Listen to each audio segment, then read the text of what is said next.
కథ మొదట్లో మనం ఒక స్పెషల్ FBI ఏజెంట్ జాన్ను చూస్తాము. అతను రోమ్ నగరంలోని ఒక మ్యూజియంలో ఉన్నాడు.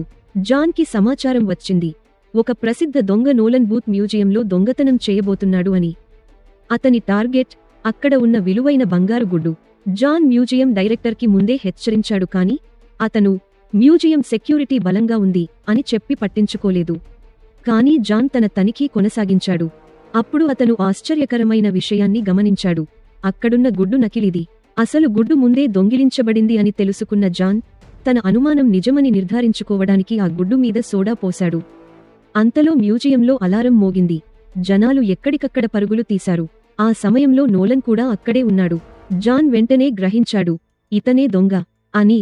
అతను వెంటపడ్డాడు, కానీ నోలన్ తన అద్భుతమైన పార్కూర్ స్కిల్స్తో గార్డులను తప్పించుకుని పారిపోయాడు. జాన్ కూడా వెనకాడలేదు. రోమ్ నగరంలోని చారిత్రక వీధుల్లో వెంబడించాడు.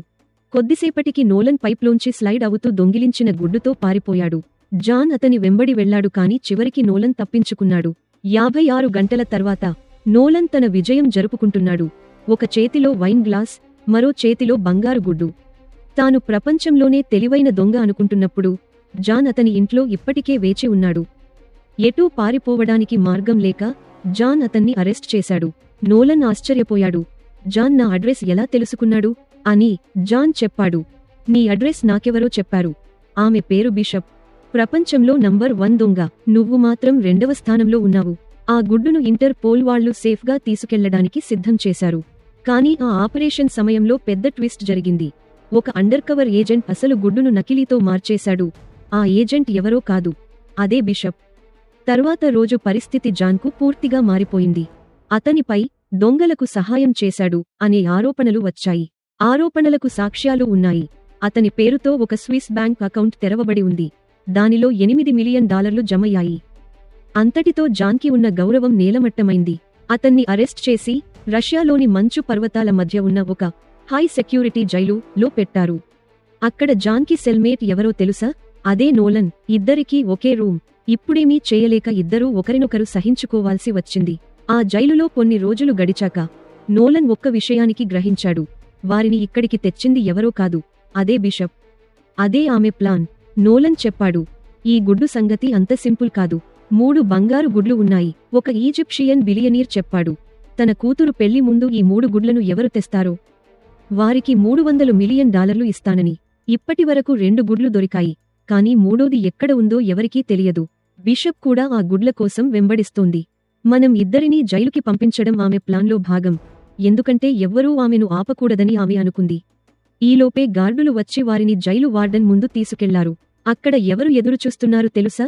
బిషప్ అనే ఆమె ఆఫీసర్ డ్రెస్ వేసుకుని నెమ్మదిగా చిరునవ్వుతో నిలబడి ఉంది. ఆమె నోలన్కి ఒక ఆఫర్ ఇచ్చింది. నా దగ్గర ఒక గుడ్డు ఉంది. 2వ గుడ్డును దొంగిలించడానికి ప్లాన్ రెడీగా ఉంది. 3వ గుడ్డును కనుగొనడానికి నువ్వు నాతో కలిస్తే నేను నీకు బహుమతిలో 10% ఇస్తా. నోలన్ దాన్ని హాస్యంగా తీసుకుని నాకవసరం లేదు అన్నాడు. బిషప్ నవ్వి, నేను ఎప్పుడూ నీకు 2 అడుగులు ముందే ఉంటాను అని చెప్పి వెళ్ళిపోయింది. జాన్ చిరాకు పడ్డాడు. ఈ జైలు నుండి తప్పించుకునే అవకాశం వృధా చేశావు అని నోలన్ మీద అరిచాడు. కానీ తర్వాత అన్నాడు, మనిద్దరం కలిస్తే తప్పించుకోవడం సులభమవుతుంది. అతని ప్లాన్ సింపుల్. బిషప్కి మోసం చేసి గుడ్లు తిరిగి సంపాదించి తన గౌరవం తిరిగి తెచ్చుకోవడం. నోలన్ కూడా అంగీకరించాడు. జైలు నుండి బయటపడితే నేను ప్రపంచంలో నంబర్ 1 దొంగ అవుతాను. ఇద్దరూ ప్లాన్ ప్రారంభించారు. మొదటి దశ, డైనింగ్ హాల్లో ఒక గొడవ సృష్టించడం. నోలన్ గట్టిగా అరిచి, జాన్ FBI ఏజెంట్ అని చెప్పాడు. అక్కడున్న ఒక బలమైన ఖైదీ వెంటనే కోపంతో దాడి చేశాడు. పూర్తి జైలులో గొడవ మొదలైంది. గార్డులు పరుగెత్తుకుంటూ వచ్చారు. ఇదే ఇద్దరికీ కావలసిన ఛాన్స్. ఆ కలకలంలో నోలన్ ఒక కీ కార్డ్ దొంగిలించాడు. అదే వాళ్లకు జైలు నుండి బయటపడటానికి మార్గం. తర్వాత ఇద్దరూ టాయిలెట్ సబ్బు, టూత్ పేస్ట్, నైట్రిక్ యాసిడ్ వంటివి ఉపయోగించి ఒక చిన్న బాంబ్ తయారు చేశారు. దాంతో గోడ పగిలింది. గార్డుల దృష్టి మళ్లిపోయింది. ఇద్దరూ ఆ అవకాశం ఉపయోగించుకుని గోడపైకి ఎక్కి పారిపోయారు. జైలు నుంచి బయటపడే ప్రయత్నంలో చాలా టెన్షన్ నెలకొంది. జాన్, నోలన్ ఇద్దరూ మంచుతో కప్పబడిన గోడలు ఎక్కుతున్నారు. మధ్యలో నోలన్ ఒక స్లిప్ అవడంతో కింద పడిపోవడానికి దగ్గరయ్యాడు. కానీ జాన్ అతని చేతిని పట్టుకుని కాపాడాడు. వాళ్లు పైకి ఎక్కి హెలికాప్టర్ ల్యాండింగ్ ప్యాడ్ దగ్గరికి చేరుకున్నారు. అక్కడ గార్డ్ తన మొబైల్లో పుటిన్ ఫోటో చూస్తూ మ్యూజిక్ వింటూ ఉన్నాడు. ఆనందభాష్పాలతో ఉన్న ముఖం అతనికి ఎలాంటి అంచనా లేకుండా జాన్ వెనుక నుంచి వచ్చి గార్డ్ను నిష్ప్రాణం చేశాడు. నోలన్ హెలికాప్టర్లోకి ఎక్కాడు. జాన్ కూడా పరుగెత్తుకుంటూ వచ్చాడు. అంతలో ఒక గార్డ్ రాకెట్ లాంచర్తో కాల్పులు జరిపాడు. ఢీకొనడం జాన్ ఎలాగో ప్రాణాలతో బయటపడ్డాడు. మరో రాకెట్ వచ్చేసరికి జాన్ తెలివిగా హెలికాప్టర్ డోర్ 2 ఓపెన్ చేశాడు. రాకెట్ మధ్యలోంచి వెళ్లి పర్వతాన్ని తాకి పేలిపోయింది. వాళ్లు ఎలాగో బయటపడి అక్కడి నుంచి దూరమయ్యారు. అంతలో బిషప్ ఎక్కడో దూరం నుంచి ఈ దృశ్యం చూసి చల్లగా నవ్వింది. వికారంగా నవ్వుతున్న ముఖం ఆమెకు ప్రతి విషయానికి ప్లాన్లో భాగమే. తర్వాత నోలన్ తన పాత స్నేహితుడు తాంబు అనే వ్యక్తిని కలిశాడు. తాంబు వారికి కొత్త ప్లేన్ సిద్ధం చేసి పెట్టాడు. నోలన్ చెప్పాడు, 2వ గుడ్డు స్పెయిన్లోని ఒక ఆయుధాల స్మగ్లర్ దగ్గర ఉంది. అతని ఇంటి సెక్యూరిటీ భయంకరంగా ఉంటుంది. గార్డులు, కెమెరాలు, టైటానియం తలుపులు, అంతా హైటెక్. అయినా వారిద్దరూ ప్లాన్ వేశారు. ఒక డీప్ ఫేక్ వీడియో తయారు చేయడం, దాని ద్వారా స్మగ్లర్ ఫోన్కి యాక్సెస్ తీసుకోవడం. రాత్రి స్పెయిన్లో ఆ స్మగ్లర్ తన ఇంట్లో ఒక భారీ పార్టీ ఏర్పాటు చేశాడు. జాన్ రిచ్ గెస్ట్లా సూట్ వేసుకుని పార్టీకి వెళ్లాడు. నోలన్ మాత్రం వేటర్గా మారి వైన్ సర్వ్ చేస్తూ చుట్టూ తిరిగాడు. మద్యం గ్లాస్ జాన్ చుట్టూ చూసి షాక్ అయ్యాడు. బిషప్ కూడా అక్కడే ఉంది. ఇద్దరి కళ్ళు కలిశాయి. ఆమె చిరునవ్వుతో వెళ్లిపోయింది. ఉపశమనం పొందిన ముఖం. ఇకపోతే ఆ స్మగ్లర్ స్టేజ్ పైకి వచ్చి స్పీచ్ ఇవ్వడం ప్రారంభించాడు.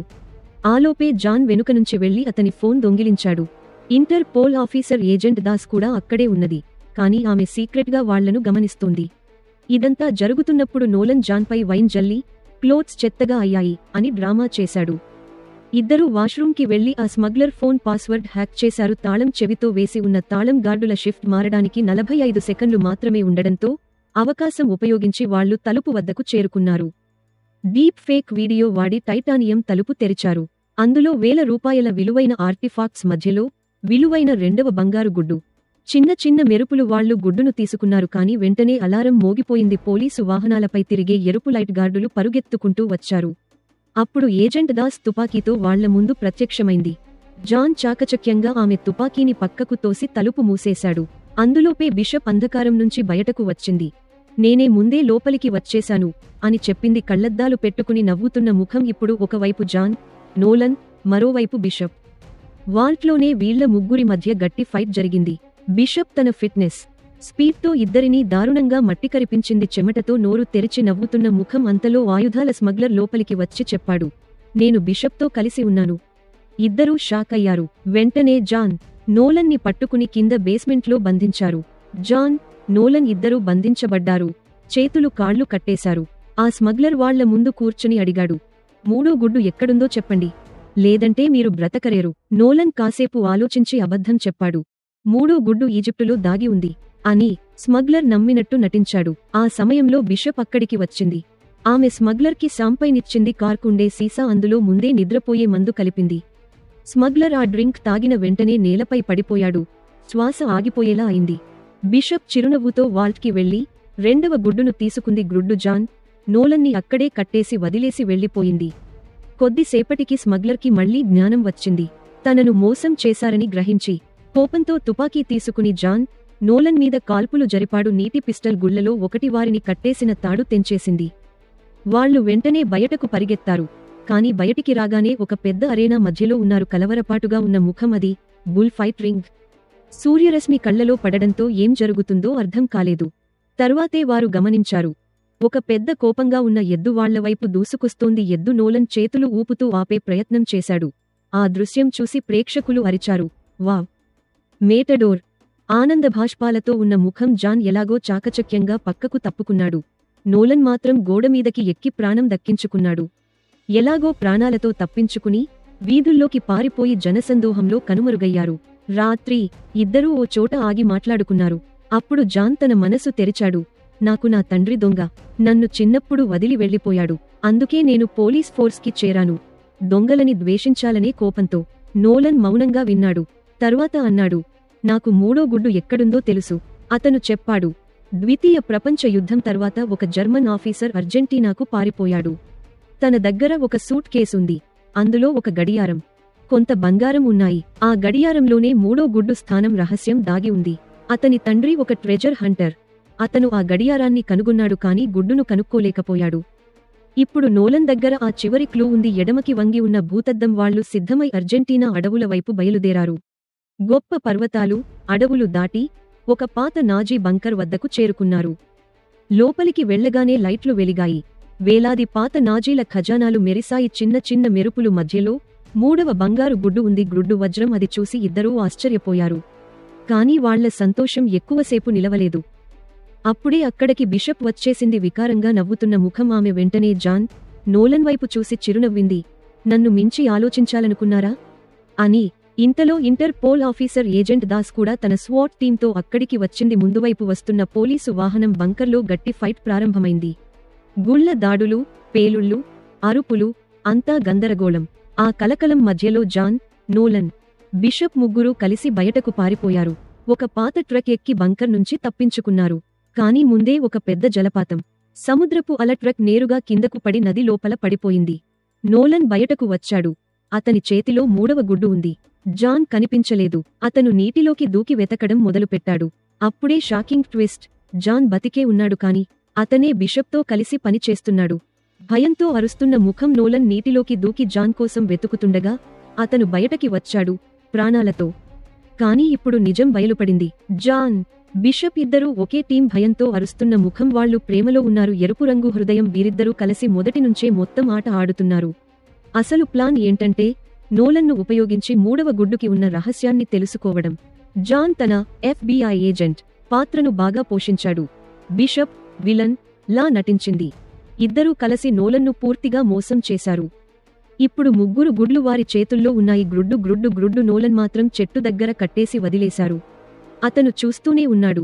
జాన్, బిషప్ గుడ్లు తీసుకుని అడవిలో కనిపించకుండా పోయారు. ఆ ద్రోహం నోలన్కి చాలా బాధ కలిగించింది. చింతిస్తున్న ముఖం. కాని అతను నిర్ణయించుకున్నాడు, ఇవాళ నన్ను మోసం చేశారు, కానీ నేను తిరిగి వస్తాను. ఇంతలో ఈజిప్ట్లో ఒక బహుభాగ్యమైన పెళ్లి జరుగుతోంది. ఉంగరం. అదే ఆ బిలియనీర్ కూతురి వివాహం. సమావేశానికి ప్రపంచం నలుమూలల నుంచి విప్లు వచ్చారు. స్టేజ్పై 3 బంగారు గుడ్లు ఉంచబడ్డాయి. ప్రపంచం వాటిని చూసి మైమరచిపోయింది. అప్పుడు హఠాత్తుగా ఇంటర్ పోల్ ఆఫీసర్ దాస్ తన టీంతో రైడ్ చేసింది. పోలీసు వాహనాలపై తిరిగే ఎరుపు లైట్ తలుపులు పగలగొట్టి లోపలికి దూసుకెళ్లారు. గెస్ట్లు షాక్ అయ్యారు. సెకండ్లలోనే 3 గుడ్లు సీజ్ అయ్యాయి. బిలియనీర్కి హ్యాండ్ కఫ్స్ వేసి తీసుకెళ్లారు. ఇంతలో జాన్, బిషప్ మాత్రం దూరంలో ఉన్న ఒక సీక్రెట్ లొకేషన్ నుంచి అన్నీ సైలెంట్గా చూస్తున్నారు. కళ్లద్దాలు పెట్టుకుని నవ్వుతున్న ముఖం. వారి ముఖాల్లో చిరునవ్వు. వాళ్లు సక్సెస్ అయ్యారు. $300 మిలియన్ సంపాదించారు. డాలర్ చిహ్నం ఉన్న బ్యాంకు నోటు. 6 నెలల తర్వాత ఇటలీలోని ఒక సముద్ర తీరంలో జాన్, బిషప్ లగ్జరీ యాచ్ మీద విశ్రాంతి తీసుకుంటున్నారు.